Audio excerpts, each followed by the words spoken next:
สวัสดีครับวันนี้มิกกี้อาร์พีเอ็มโพสและ Skyline R34 คันนี้ครับก็มาขอโชว์ตัวครับหลังจากทำการเคลือบแก้วด้วยระบบโอปชั่นกับเมกาชิลไปแล้วนะครับอันนี้ก็มาโชว์ตัวข้างนอกบ้านครับความเงาใสครับของแต่งรถที่คมสวยงามมากเลยทีเดียวครับวันนี้ได้มีโอกาสได้มาเคลือบแก้วคันนี้ครับทำทั้งหมด2 วันเต็มๆครับภายนอกภายในกระจกห้องเครื่องห้องโดยสารนะครับผม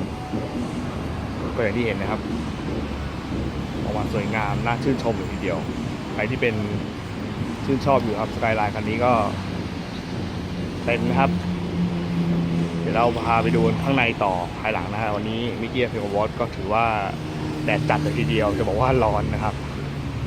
ข้างนอกให้ความได้สวยงามได้ขนาดนี้ครับภายในสวยงามขนาดไหนนะครับเราไปชมกันในรูปภาพอีกทีนึงวันนี้มิกกี้กับอาร์เพลวอตและเมกาชิลขอลาท่านผู้ชมไปก่อนครับสวัสดีครับ